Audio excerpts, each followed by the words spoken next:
What if I told you that archaeologists have discovered evidence suggesting the 10 plagues of Egypt weren't random disasters, but precision strikes against specific Egyptian deities?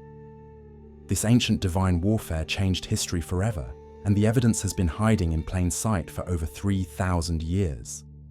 From the Ipuwer papyrus to temple inscriptions, from museum artifacts to recent archaeological discoveries, we're about to uncover a systematic theological battle that brought the world's greatest superpower to its knees.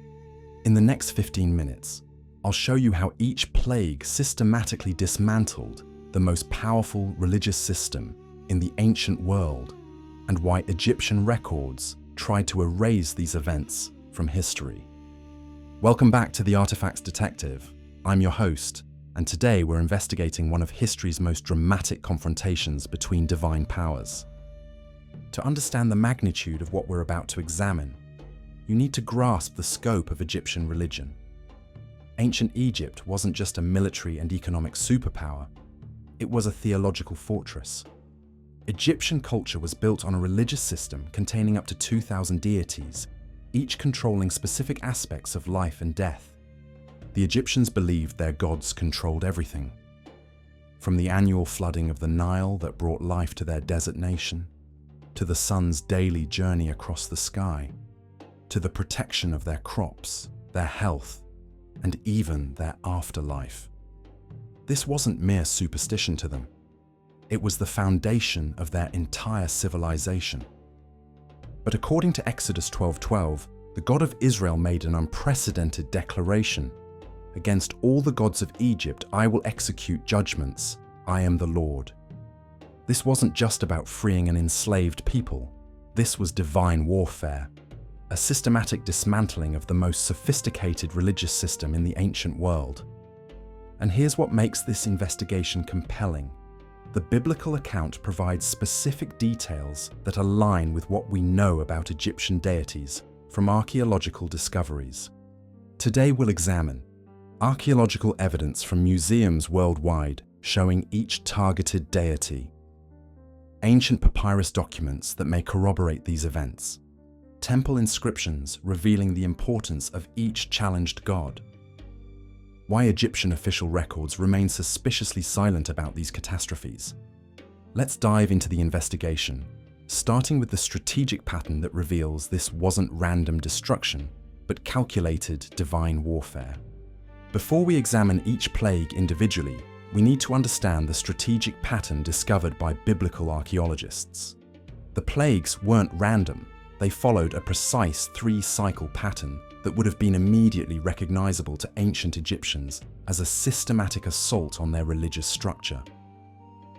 Dr. John D. Currid from Reformed Theological Seminary, in his archaeological analysis of the Exodus account, notes that the plagues were systematically directed against the pantheon of Egyptian deities. Even more intriguing, Egyptologist Dr. David Roll, who doesn't claim to be religious, has documented Bronze Age evidence that aligns with these events. The pattern works like this.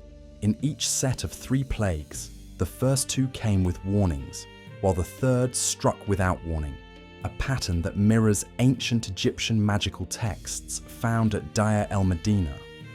This would have signaled to Egyptian priests that their gods were being challenged according to their own religious protocols. Plague 1, Water to Blood, the Nile god's fall. The opening salvo in this divine war struck at the heart of Egyptian life, the Nile River.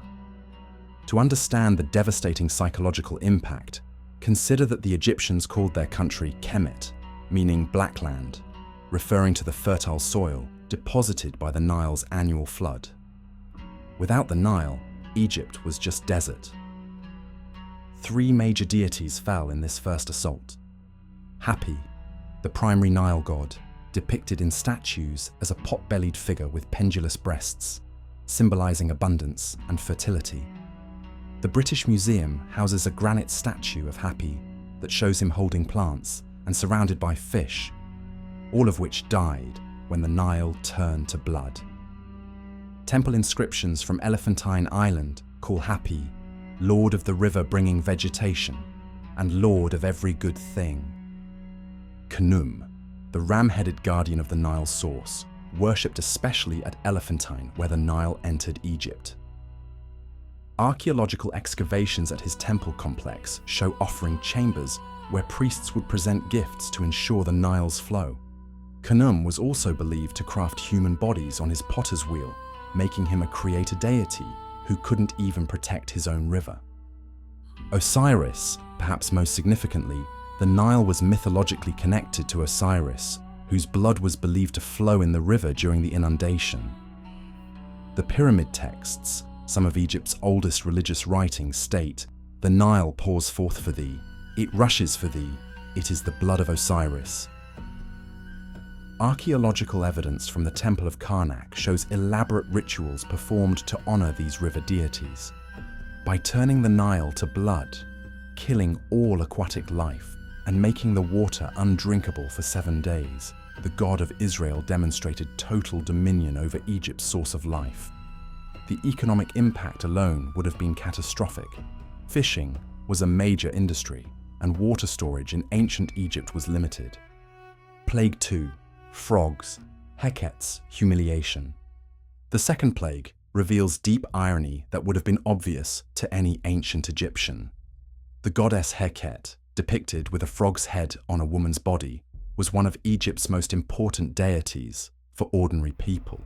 She presided over childbirth and was considered essential for the continuation of life. The British Museum and the Metropolitan Museum of Art house numerous Heket amulets that pregnant women wore for protection. Archaeologists have found these amulets in homes throughout ancient Egypt, showing her widespread worship. But here's the devastating irony. Pharaoh had previously ordered Hebrew midwives to kill Israelite babies, even commanding them to throw male infants into the Nile. Now, from that same Nile came millions of frogs, sacred symbols of Heket, in such overwhelming numbers that they invaded bedrooms, kitchens, and even bread ovens. The Ebers Papyrus, an ancient Egyptian medical text, shows that frogs were considered sacred and killing one could result in death. Yet the plague forced Egyptians to kill thousands just to walk. Dr. Kenneth Kitchen from the University of Liverpool notes, "The multiplication of frogs in unusual numbers was known in ancient Egypt, but never to this extent. The religious significance would have been unmistakable. Their fertility goddess had lost control." When the frogs died, Exodus records they were gathered into heaps and the land stank. Imagine the theological crisis. The goddess of life and fertility had become an agent of death and decay. Plague 3. Gnats, lice. The magicians fail. The third plague marked a crucial turning point. When Aaron struck the dust and it became gnats, or lice, the Hebrew term kinim, is debated. This challenged Geb, the god of the earth. Ancient Egyptian creation myths, found in the pyramid texts, describe Geb as the source of all minerals and the foundation of life. But more significantly, this was the first plague the Egyptian magicians couldn't replicate. The Edwin Smith Papyrus and other magical texts show that Egyptian priests prided themselves on their ability to manipulate nature through secret arts. Their admission, "This is the finger of God," represented a massive theological defeat. Archaeological evidence from the Temple of Ptah at Memphis shows that priests had to maintain ritual purity, which included being completely free of lice or any parasites. The plague would have made every priest in Egypt ritually impure, unable to perform their duties or enter the temples. Plague 4. Flies, divine discrimination begins. The fourth plague introduced something unprecedented, divine discrimination. For the first time, the land of Goshen, where the Israelites lived, was protected while Egypt suffered. This geographical precision would have been theologically devastating. Egyptian protective deities failed spectacularly. Wadjet, the cobra goddess of Lower Egypt, Nekhbet, the vulture goddess of Upper Egypt together, they were called the Two Ladies and supposedly protected all of Egypt. The Hebrew term arov likely refers to the dogfly, known for painful bites that could transmit disease. The Ipuwer papyrus, which many scholars date to this general period, mentions, "Behold, the land turns as does a potter's wheel. The robber is a possessor of riches." Plague 5. Livestock disease, economic and theological catastrophe. The fifth plague struck at the heart of Egyptian economy and religion simultaneously. Livestock weren't just property, they were divine representations. Hathor, the cow goddess of love, beauty, and motherhood. Her temple at Dendera, one of the best preserved in Egypt, shows her importance. She was often depicted as a cow suckling the pharaoh, establishing divine kingship. Apis, the sacred bull of Memphis, considered an incarnation of Ptah. When an Apis bull died, it was mummified with ceremonies rivaling those of pharaohs. The Serapeum at Saqqara contains massive granite sarcophagi for these bulls. Amun, often depicted as a ram, especially at Thebes where he was the supreme deity during the New Kingdom period. The economic impact was severe. The Wilbur Papyrus and other administrative texts show that cattle were the primary measure of wealth in ancient Egypt. Losing all livestock meant economic collapse.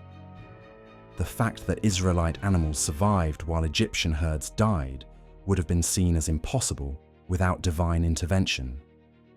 Plague 6. Boils. The healers become helpless. The plague of boils directly challenged Egypt's medical deities. Sekhmet, the lioness-headed goddess of healing and destruction. The mistress of life, who could send or prevent epidemics. Over 700 statues of Sekhmet were erected by Amenhotep III to ward off plague. Isis, known for her healing magic, considered more powerful than all other gods. The Metanich stela shows her healing powers were invoked for everything from scorpion stings to major illnesses. Thoth, god of wisdom and medicine, credited with writing medical texts. The Ebers Papyrus, Egypt's premier medical text, contains numerous treatments for boils and skin conditions. Yet Egyptian physicians and priest healers were helpless. The text specifically states that the magicians could not stand before Moses because of the boils. This public humiliation of the healing gods and their priests would have shattered public confidence. Plague 7. Hail, the sky gods, are powerless. The seventh plague began the second cycle with unprecedented destruction. Fire running along the ground with hail challenged multiple deities. Nut, the sky goddess who arched her body over the earth as protection. Tomb paintings show her swallowing the sun each evening and giving birth to it each morning. Shu, god of air and atmosphere, supposed to maintain calm weather. Seth, storm god who supposedly controlled destructive weather. The agricultural devastation was precise. The text notes that wheat and spelt weren't destroyed because they ripen later. This botanical accuracy, confirmed by agricultural experts studying ancient Egyptian farming, adds credibility to the account. The barley harvest, crucial for bread and beer, Egyptian dietary staples, was completely destroyed. Plague 8. Locusts. Famine looms. After hail destroyed the early crops, locusts consumed everything that remained. This challenged Nipri, god of grain and harvest, Renenutet, cobra, goddess of harvest and granaries, Min, fertility god often shown with lettuce, representing abundance. Archaeological evidence from Deir el-Medina, the village of royal tomb builders, shows that even skilled workers depended on regular grain distributions. Total crop failure meant famine for everyone. The prophecy of Neferti, an Egyptian text, describes similar disasters. The land is diminished, but its administrators are many. Plague 9. Darkness, the supreme deity falls. The ninth plague struck at Egypt's supreme deity, Ra, the sun god. For 3 days, darkness so thick it could be felt paralyzed Egypt, while the Israelites had light in Goshen. To understand the theological impact, consider that Egyptians believed Ra's daily journey through the sky maintained cosmic order, Ma'at. The pyramid texts state, Ra lives, the one of the stable sky. His failure to appear for 3 days meant cosmic chaos. Pharaoh himself was considered the son of Ra. This plague was a direct assault on his divinity. The fact that Israelites had light while Egyptians suffered darkness would have been seen as a reversal of the cosmic order, the slave's god overpowering the supreme deity of the masters. Plague 10. Death of the firstborn, the final blow. The final plague targeted the heart of Egyptian theology and society. Pharaoh, considered a living god, the living Horus, who would become Osiris after death. His inability to protect his own firstborn son shattered the myth of divine kingship. Osiris, lord of the afterlife and resurrection. The death of firstborns throughout Egypt, with no distinction between rich and poor, demonstrated Osiris's impotence. Min, fertility god who ensured the continuation of family lines. The scale was unprecedented. Exodus states, there was not a house without someone dead. Egyptian texts, like the admonitions of Ipuwer, contain parallel descriptions. It is groaning throughout the land, mingled with lamentations. Dr. James Hoffmeyer from Trinity Evangelical Divinity School, an Egyptologist and archaeologist, explains, Egyptian royal inscriptions typically did not record disasters and setbacks experienced by Egypt or its royalty. This is confirmed by numerous examples. The Battle of Kadesh, where Rameses II barely survived, is recorded as a great victory. The invasion of the Sea Peoples, which nearly destroyed Egypt, is minimized in official records. Pharaohs routinely erased predecessors' names from monuments. However, several texts hint at catastrophic events. The Ipuwer papyrus contains striking parallels. The river is blood. Men shrink from tasting. All is ruin. The land turns like a potter's wheel. The prophecy of Neferti describes cosmic disorder. The sun disk is covered over. It will not shine. I show you the land in calamity. Brooklyn Museum, Papyrus 35.1446, mentions Semitic slaves in Egypt during the right period. Let's synthesize what our investigation has revealed. First, the archaeological evidence demonstrates intimate knowledge of Egyptian religion in the biblical account. Each plague precisely targeted specific deities worshipped during the New Kingdom period. This isn't something that could have been fabricated centuries later. It required contemporary knowledge. Second, the progressive nature of the plagues followed Egyptian magical protocols, making it clear to their priests that their gods were being systematically defeated according to their own rules of divine combat. Third, starting with Plague 4, the geographical discrimination, protecting Goshen while punishing Egypt, demonstrated a level of divine control that Egyptian theology couldn't explain or counter. Fourth, the silence of Egyptian records actually supports the biblical account. No civilization records its catastrophic defeats, especially when those defeats challenge the very foundation of its religious and political system. Recent archaeological work continues to uncover evidence from this period. Dr. Manfred Bietak's excavations at Tel el-Daba, ancient Avaris, have found evidence of a Semitic population that suddenly disappeared. The timing aligns remarkably with the biblical chronology. This wasn't random destruction. This was systematic divine warfare against the world's most powerful religious system. Each plague built upon the previous one, creating a crescendo of theological defeat that culminated in the death of Egypt's man-god's firstborn son. The evidence is clear. The 10 plagues were precision strikes in an ancient divine war that reshaped history. The God of Israel didn't just free his people, he demonstrated his supremacy over every aspect of Egyptian theology, From the life-giving Nile to the supreme sun god Ra. The artifacts don't lie. The evidence speaks for itself.